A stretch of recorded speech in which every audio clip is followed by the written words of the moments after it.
किसान साथियों, Radhe Radhe, green morning, नमस्कार।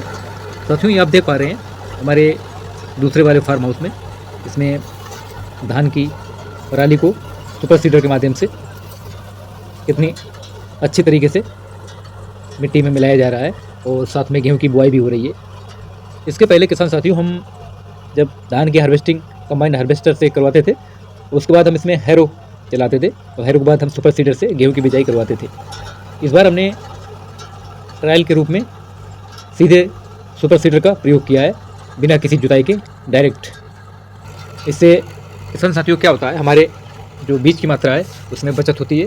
और छिटकुआ विधि से हम कई किसान साथी 8 किलो से लेकर 20 किलो तक बीज डालते हैं। कोई किसान साथी 15 किलो प्रति बीघा के हिसाब से बीज का इस्तेमाल करता है, कोई किसान साथी 12 किलो बीज प्रति बीघा के हिसाब से इस्तेमाल करता है। और छिटकुआ विधि में क्या होता है किसान साथियों, 25% बीज हमारा नष्ट हो जाता है, जिसका जर्मिनेशन नहीं होता है, या तो कुछ ज़्यादा गहराई में चला जाता है या कुछ ऊपर पड़ा रहता है।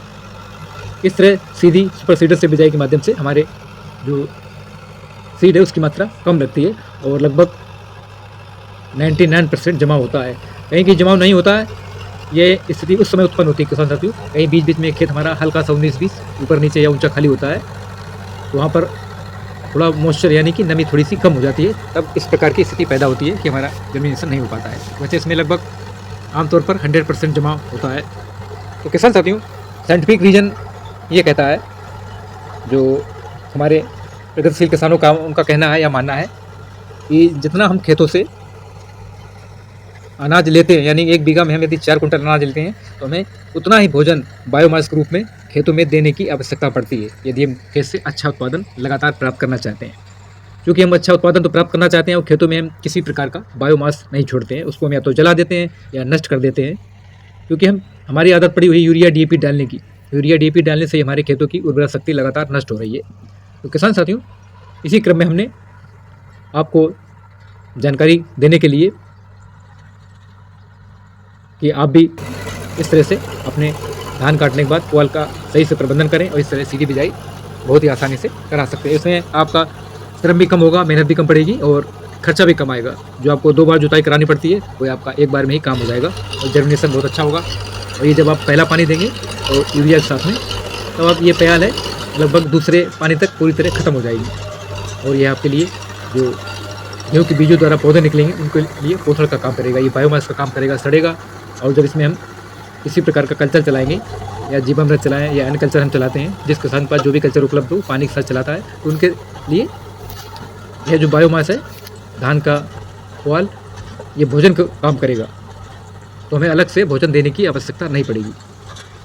और जब नेक्स्ट टाइम हम गेहूँ की फसल लेंगे, तो उसका भी उत्पादन हमें अच्छा प्राप्त होगा किसान साथियों। तो किसान साथियों, हमारा मेन उद्देश्य है आपको जागरूक करने का, जिससे आप भी सीखें कुछ नया। हम हमेशा किसान साथियों नई नई तकनीक का प्रयोग करते रहते हैं और आप सभी को हम अवगत कराते रहते हैं, जिससे आप भी हमारी तरह एक प्रगतिशील और जागरूक किसान बने और नई नई तकनीक का इस्तेमाल करके कम समय में और कम लागत में अच्छा और जानदार और शानदार उत्पादन प्राप्त करने में सफलता प्राप्त कर सकेंगे। तो किसान साथियों, हमारा दूसरा वाला फार्म हाउस है।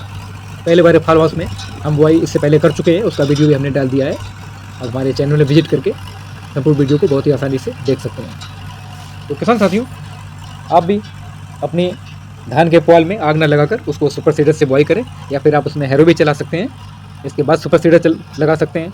या आपके पास बेलर मशीन हो तो उसके माध्यम से आप पुआल को पहले हटा सकते हैं, इसके बाद उसकी बिजाई कर सकते हैं। जिस प्रकार आपके पास संसाधन उपलब्ध हो, उसी अनुसार आप आसानी से कार्य करके आर्थिक उपज बहुत ही आसानी से प्राप्त कर सकते हैं।